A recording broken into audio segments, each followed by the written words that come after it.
Abusia me da se waje bre na wo hwe me be video bi a kire wo tamukutu na hwe video no hwe video ni wi make sure say ubeja wo comment e wo ase yenum sesesi ano NDC for ana afa aba no yes MPP for me no ka se o ma yedin ti se NDC for ana etiso na se ne nyina yenum no na ye wo 13 presidential candidates eye o ma na nka o mo pre so me ba be president ama o man Ghana no o mo ye maako 13 ana ne ye wo 15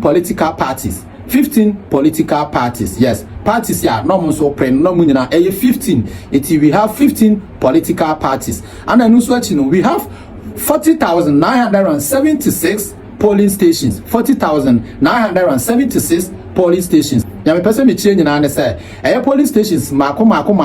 40,976 baby a emia na ye to aba no yes unse obi a baby oto na ba na eno so 40,976 ana na enipa se eto aba e wo man Ghana mu nipa e wotumi se omo to aba mkita voters ID omo betumi ato aba no omo so ye 18,774,159 valid voters ana na nke se to aba na so afi ya se ngrofo anse da to aba papa minim die ntia alright minim die ntia ba na sa yes it is 18 million omo calculate na emu be 14 million and it to me then to aba alright abusua we ya quick one me de bro be video bi a che video no mesro so be di no ahwe video no hwe video ni wi a ja wo comment e wo comment section na se dia me jeso KwakuSmart mesro so hwe me free YouTube subscribe ma me na bo notification bell no so na me drop video bi a wonsa e betumi akabi afen so hwe me wo TikTok Facebook Instagram and mesro so be follow me like video na share fama wo bia afen video no ana me be ya kire ono ye hwe video ni mra so John Mahama we need this election here move pack kerosene into me muna monsheme. I'm telling you this. Live studio Ghana for nyina ebehwe e wa hanom se John Mahama wini election we ya nka se yempa ejantu mo ka hwe kamna na ka se Mahama wini akasa me de petro be gumi ho na maseme ho live studio live coverage obi abehwe. And I'm not joking with this. So serious. On record. That's how I come and Kati for says Mahama we need less we are Obi share about with me bow. Dabi. Ask me Owini ya na hana na metina hanu masimi hu ewu na meko. Yes, why nyena so bi hu abon. Me me cast ma meye. Minim so be but that's a Obi ampon hu mi wo ba bi ampon wo me se me hanu ya obehwe ho. Me se wo hanu last the bottle say wan hye ho amatie fu ho. Abusa video ni akwahwa ba we yeti omamu na sensem bi se koso amesi Ghana mpedifo ense so omode abrante we emo channel Ghana mpedifo ense so omode abrante we emo channel sisi NDC for mu na akwanya ne yamode a mu besiso a ense so abrante we mutumi de ne ho channel e kame ayesa so obi ade Ghana no ahye ne nsa ana obi asori a na okeka na adwen okane a wope efiti ya sofo mu nyina aso enkom hye fon ene ebofunu na omo hye oman we oman mpedifo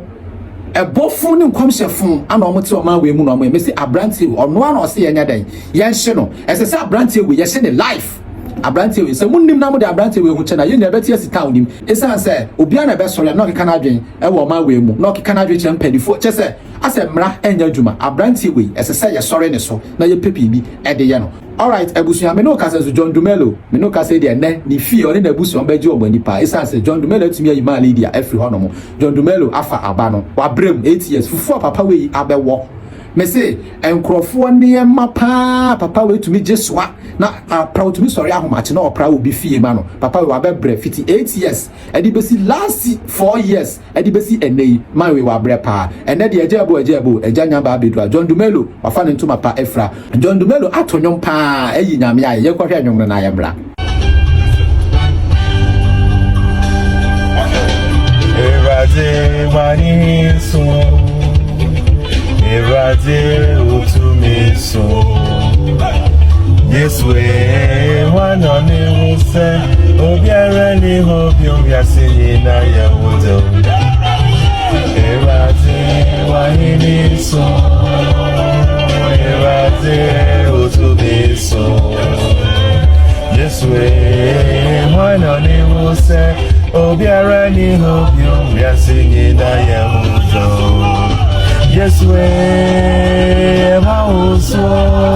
oh yes way. All right, John Dumelo ni akwahwe no wensu ani jesem edema John Dumelo ene de oni na abusua omani beji pa John na mi sha pa wayade. All right, abusua ye fa ye ni nkire Ablekumanov na nipa na ogina mu ema MPP fo eye onabo akua ogusu afri yie ana Awurabna Albin onso gina mu ema NDC fo eti akua afri yie no ewo NPP ana Awurabna no ono so wo NDC na abusua ensem bebre na koso emra omoto aba ne wie ye no na omuhu nia omofa aba ne ma no ebi se eye Awurabna ebi so yemfema afri yie obia e ka ne ope ama mempa me ho asem bi ni basabasa ye bi ekoso ama police fo e wo nyina kra me ma warning shoot nya ade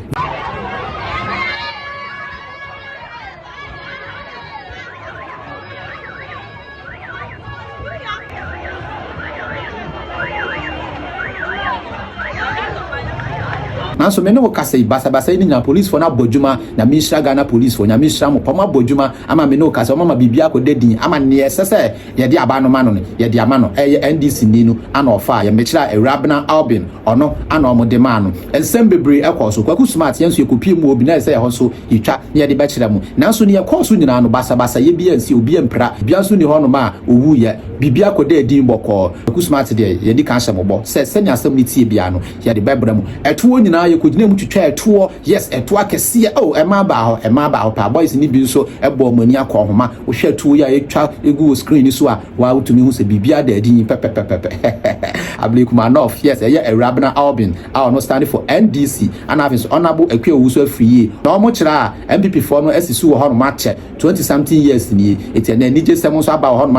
ama wo ma mino ka se de Awurabna Albin ana omo nominate no se wa wi ni amino ka se nije aba Ablekumanov. All right me da se so nya abre na hwe me na me insura obia ene Ghana fo nyina sa abato ye de abawie ye na bibia eda adin boko mo fencha me esanse ye no ye nya politicians ye nya politics e wo ye channel ne so enu ntina ye nsha dan fa abato no hu news emre mo no nanso babia edunu na sese ye bobo no naposo ye de brem edi amje so eye KwakuSmart me da se nya abre na hwe me mesro so be subscribe to my YouTube channel no na afis bo notification bell no so na me drop video bia won sabe to me akabi subscribe mame subscribe ema me mesrel afis follow me all the media platform ni so na eye KwakuSmart TV makrao. Alright, I was having the going that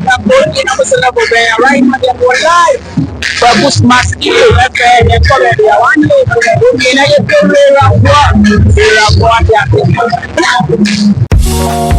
to